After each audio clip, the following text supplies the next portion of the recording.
and welcome to Josef's Model Railway and Toy Room. Thank you as always for joining me. Just a little bit of housekeeping. I don't need to like, follow, subscribe to any of these videos that I put out there. I just put them out there where I can have a holly jolly great time doing so. Now, in this video, isn't it amazing how we're getting a bit lower? Does that mean we're getting close to working on that fiddle yard? Ooh, that may be the year for this. Christmas is now behind us, but just as sure as the sun will be coming up tomorrow, another Christmas will be around the corner. And if it's not a Christmas, it could be a birthday, Father's Day, Mother's Day. Who knows what it could possibly be. Maybe it was a boy's day like I tried to invent on the 3rd of the 3rd. A day for me. Why should everyone else get something? Anyway, here we are. So we're just going to do this in two parts. But basically, we're talking about problematic gift giving in a interesting kind of a way here. Problematic to me. First world problems, am I right? Here we are.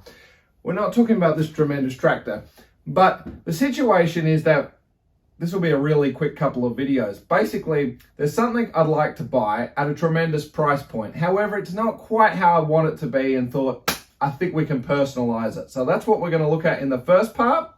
And then when we come over to the second part in the following week, we're going to be talking about how the heck are we going to present this, because the packaging that I explicitly asked to make sure that it would be packaged up correctly so the boxes were in good condition, because anyone that likes collecting like me knows that the boxes are 50% of the model itself. So let's dive in now, shall we? Well, as mentioned, my 3-year-old is absolutely fascinated in diggers and earth-moving equipment. Can't think where she's gotten that from. But needless to say, I wanted to get her something for the recent Christmas, and I really wanted to get a Volvo excavator and some sort of a dump truck. But without getting too serious and spending lots and lots of money on models that she's not going to appreciate until she's a bit bigger, these really seemed like absolute bang for the bucks, picked up from popular trading sites for certainly less than $50, and completely fully functional.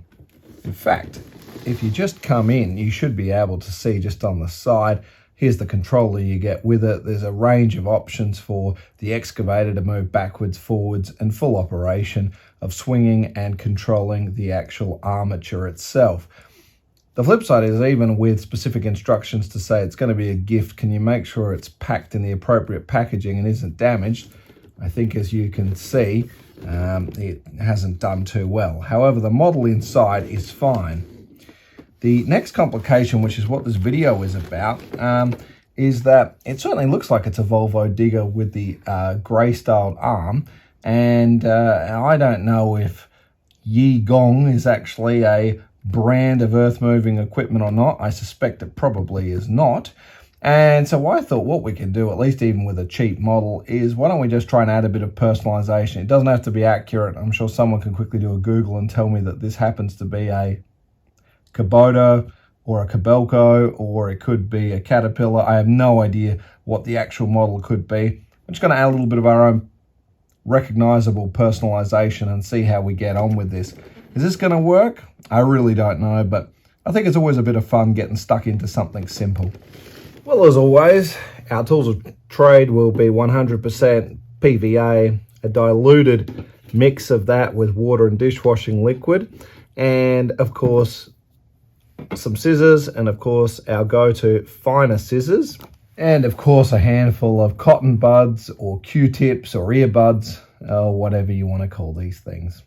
You may be able to see in the distance something we're working on for the Christmas video, which we'll talk about, which you've probably seen prior to this video, and something else we're working on which is coming up in the new year. Well, let's get stuck into it, shall we? I was going to start with our excavator, but I'm more interested in the truck because it should be a little more forgiving in what we're going to do. Now, I haven't wired them up or tested any of this as yet, but rest assured we will. Obviously a USB charger for the batteries and a screwdriver. And again, we're going to repack this. It'd be nice to put it in its original box. I'm still not sure how I'm going to present this as the gift yet, but this video is just about personalizing these accordingly, which we've spoken about in many videos. But I thought this was just a little bit of a slightly different project we can have some fun with. So we want to leave most of the packaging and everything just as it was. And here is the truck. It's interesting, here in Australia we would call this a rigid truck or a mine truck. In America I think they're called off-highway trucks. So one of those little situations. It seems presentable enough. It's reasonable detail. I'm sure it all works. I think that's where your battery goes. And of course the radiator grill would slide in here. We don't want to disturb much of this at the moment. Let's pop the truck over here for the moment. And what we did take the liberty of doing is printing out a series of decals. Now, I printed both on a 200 GSM almost card paper, and of course just on standard A4 paper that you would have in your printer. Printed double-sided, and I think you can pretty much see we've got a series of decals here for the truck, which look like they might be a bit too big. All of them look like they might be big because I don't really work on this scale, but perhaps they are correct. And of course we have them for the excavator, which I just literally took from pictures I found on the internet and then snipped. Like, that's actually from the actual website for Volvo. That's for the back. I'm not sure what we're going to do with the armature, something on the side, and maybe some additional ones on the arm there. But we're not doing that at the moment. We're going to focus on the truck, and I think you can see what I did here. Printed out a decal to go across the top here. Something that's going to go across the side. I'm not sure which one we're going to use just yet. I was thinking about having this as a Volvo, but I think we'll leave it as a Caterpillar. And of course the 24, which I was planning on placing on this, but I can already see that is far, far too big. So we might have to get a reprint on that to make it a fraction smaller. But 773G is going to sit here, so I think we're going to start with that. Printed it in 2 sizes, but the big one would certainly look the best. Let's get stuck into it, shall we? That's quite good. Top tip when using trying to cut straight lines with these types of scissors is once you've laid in the first line, you just have to keep the paper pressing against that blade and it'll stay continuously straight. I must admit I'm not great with the scissors, but you certainly become a lot more confident with these little ones, particularly with stuff like this. Most of us aren't exposed to using smaller scissors like this, but I can tell you they are truly invaluable for the work we do. Now, we did trim that down a fraction. I won't do it yet. I will.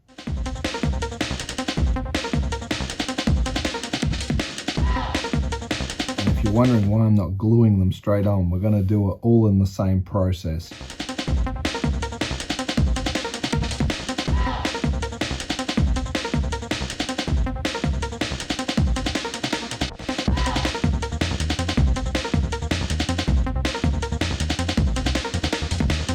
Could have gone the next size up, but I'm going to leave that one.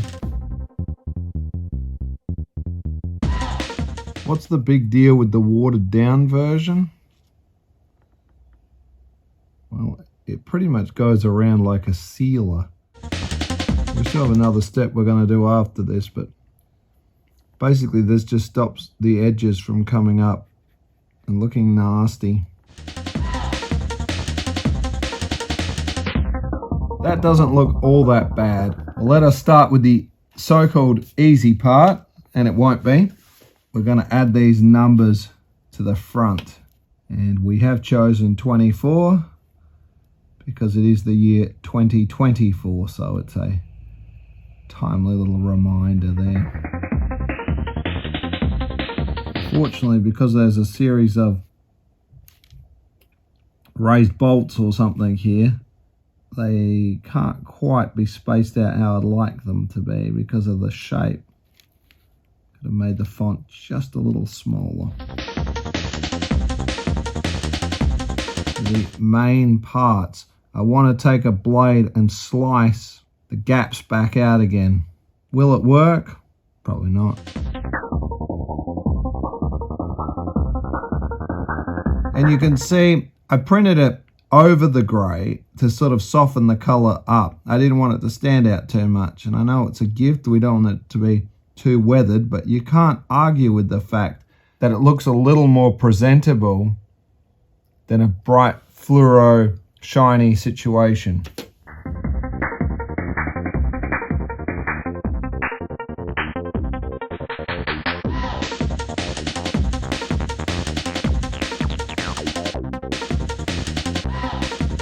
Right, have you spotted the mistake? I didn't print this or find the reversible side. So 773G cat. 773. I think you kind of get what happened there. But that's okay, because you can't really easily look at both sides of a truck at once. So I'm reasonably happy with how all this has turned out.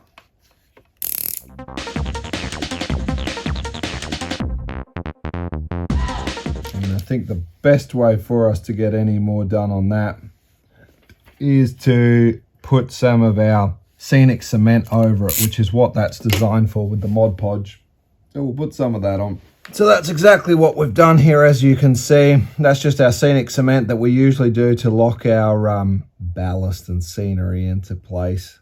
The good thing is, unlike the PVA, which dries as a latex and leaves a skin and can be pulled off, diluting it down and using this works a little bit differently. The final thing I was going to do to these at the end was spray a little bit of fixative spray onto them to hold them down, but I'm quite happy with that. I did just forget to mention, I really do love these types of fonts. Thinking along the lines of Volvo like this in its nice block letters, or indeed something like the Honda name. And of course, let's not forget brands like Sony. I really just love that uppercase and bold look. Anyway, we've now let it dry, and I thought, as you can see, I've been experimenting.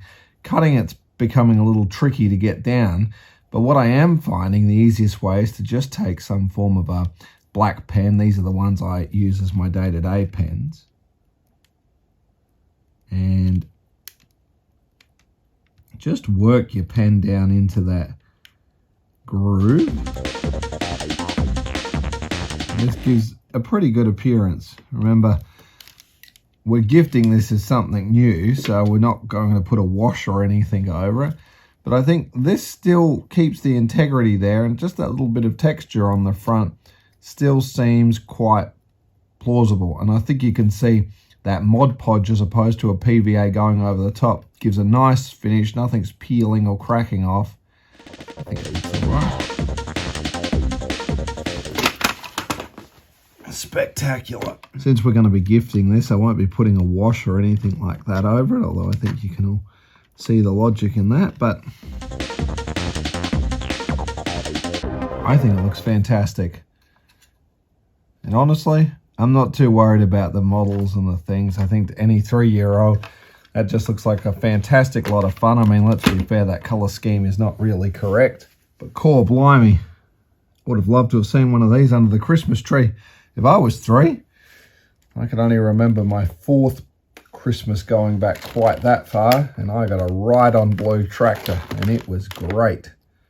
Well, I think it's turned out to be an absolute winner. I mean, let's be fair, it doesn't really matter about the models and that. It's just to give a bit of detail. I mean, if we're being honest, that colour doesn't quite match my requirements, but I think you can see we've come up with something that is pretty impressive, and I'm sure for any 2 or 3-year-old that's going to be playing with this, which is probably not in the age specification, they're not too worried about it. But it makes me happy seeing those brands that I know and love. Here we go, ages 6 and over. So she's halfway there to being able to play with it, but I think under supervision we can still have a whole bunch of fun. That front grille really does look the business. But that's going to do it. So coming up in the second one, we're not quite done here. We're going to have a quick chat about what to do if you ended up like me with safety labels stuck to the box, and of course the box is in not great condition to give to anyone as a gift. I certainly wouldn't be happy with that. So we're going to explore some options on what we can do. We'll also be testing the functionality to make sure that everything is working the way it's supposed to be, because the whole idea is that at that age bracket, once they see this particular toy, they want it out. What you don't want on your Christmas day or on the day is to sit there having to unpack all a bunch of tires, then go and, albeit, charge up a battery and all the rest of it. We want it all ready to go in a solution that once they've unwrapped their gift, you get stuck into it. Now, I think that's really going to be a big focus that we're going to talk about in some other videos as well with other things. It's all part of not just being a great parent or a great collector or someone who loves their toys, but life is short. But just like your favorite chicken, I'm only here for a limited time only. So we need to optimize our playtime with toys like this. And I like to make sure all the hard work has been done, as boring as it is.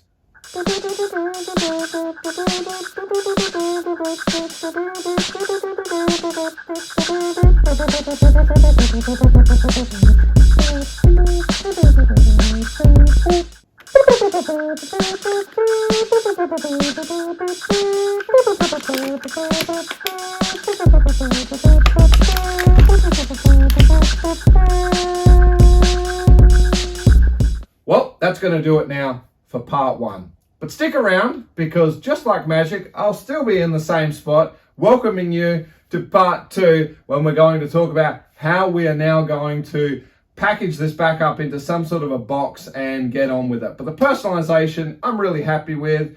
For licensing reasons and all the rest, we're just having fun here. I'm not mass distributing or selling any of this. It's just if there's something you'd like to see on something that's not quite matching up, I think this looks a little better than what the original one did, but that's just me. But as always, girls and boys, ladies and gentlemen, thank you as always for joining me, and I'll look forward to seeing you on the next one.